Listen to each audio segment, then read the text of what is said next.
Hi friends, আজকে আমি তৈরি করছি রুই মাছের একটি রেসিপি। তৈরি করছি রুই পোস্ত। এভাবে রুই পোস্ত তৈরি করলে বাড়ির সবাই খেতে খুব পছন্দ করবে। আশা করছি আমার এই রুই পোস্ত রেসিপিটি আপনাদের খুবই ভালো লাগবে। আর ভালো লাগলে প্লিজ চ্যানেলটা সাবস্ক্রাইব করে অল অপশন সিলেক্ট করে পাশে থাকবেন। তো চলুন, রুই পোস্ত তৈরি করার জন্য আমি এখানে 6 পিস রুই মাছ খুব ভালোভাবে ধুয়ে পরিষ্কার করে নিয়েছি। এখানে আমি প্রথমে অ্যাড করে দিচ্ছি লবণ হাফ চা চামচ, আর এখানে দিয়ে দিতে হবে হলুদের গুঁড়ো হাফ চা চামচ। তো লবণ আর হলুদটা দিয়ে খুব ভালোভাবে মাছটা ম্যারিনেশন করে নিতে হবে। তো মাছটাকে খুব ভালোভাবে ২ পাশটাই ম্যারিনেশন করে নিলাম। এরপর আমি এটা প্রায় ৫ থেকে ৭ মিনিটের মতো রেখে দিচ্ছি। আর এখানে নিয়েছি আমি কাঠবাদাম। এটা খুব ভালোভাবে পেস্ট করে নেব। আর এখানে নিয়ে নিলাম আমি পোস্ত প্রায় ১ চা চামচের মতো। তো পোস্ত দানাকেও খুব ভালোভাবে পেস্ট করে নেব। আর এখানে প্যানে দিয়ে দিলাম কিছুটা তেল। তেলটা মিডিয়াম হিটে গরম করে নেওয়ার পর মাছগুলো ভেজে নেব। তো মাছগুলো আমি দিয়ে দিলাম। মাছটা যখন এক পাশটা ভাজা হবে তখন আমি অপর পাশটাও ঠিক এভাবে ভেজে নেব। এরপর মাছগুলো যখন ব্রাউন কালার হয়ে যাবে তখন মাছগুলো উঠিয়ে নিতে হবে। তো মাছ আমার ভাজা হয়ে গেছে। মাছগুলো ঠিক এইরকম ব্রাউন করে ভেজে নিতে হবে। তো সবগুলো মাছ আমি উঠিয়ে নিলাম। এখন আমি মাছ ভাজা তেলের মধ্যে এখানে অ্যাড করে দিচ্ছি পেঁয়াজ কুচি। পেঁয়াজটা আমি প্রায় ১ কাপের মতো দিয়ে দিলাম। পেঁয়াজটাকে একটু লাল করে ভেজে নিতে হবে। আমি প্রায় ২ থেকে ৩ মিনিটের মতো ঠিক এভাবে পেঁয়াজগুলো খুব ভালোভাবে ভেজে নিলাম। পেঁয়াজ ভাজার পর এখানে আমি অ্যাড করে দিচ্ছি আদা এবং রসুনের পেস্ট। আমি এখানে প্রায় ২ চা চামচের মতো আদা রসুনের পেস্ট দিয়ে দিলাম। তো যতক্ষণ পর্যন্ত আদা এবং রসুনের কাঁচা গন্ধটা চলে না যাচ্ছে ততক্ষণ পর্যন্ত এটা ভেজে নিতে হবে। ২ থেকে ৩ মিনিট ঠিক এইভাবে ভেজে নিলাম। এরপর এখানে আমি অ্যাড করে দিব পোস্ত বাটা।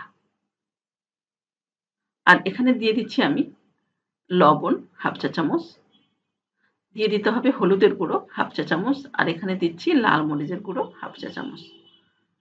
তো আমি সবগুলো দিয়ে খুব ভালোভাবে মিশিয়ে নেব। শুকনো মশলাগুলো দিয়ে আমি প্রায় ২ থেকে ৩ মিনিট এইভাবে মিশিয়ে নেব। মেশানো হয়ে গেছে।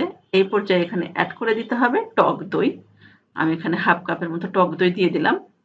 দইটা দিয়ে খুব ভালোভাবে ৩ থেকে ৪ মিনিট ঠিক এইভাবে কষিয়ে নিতে হবে। এরপর এখানে অ্যাড করে দিচ্ছি টমেটো পেস্ট। আমি এখানে একটা বড় টমেটো খুব ভালোভাবে পেস্ট করে নিয়েছিলাম।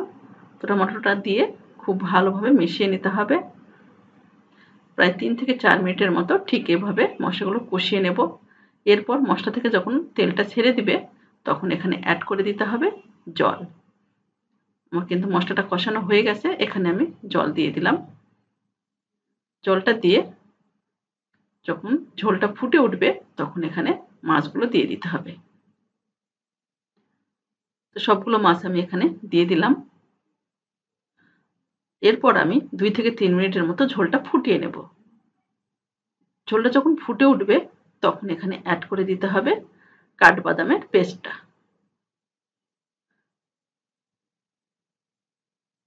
দিয়ে আমি প্রায় মিনিট ২ এর মতো আবার ফুটিয়ে নিচ্ছি।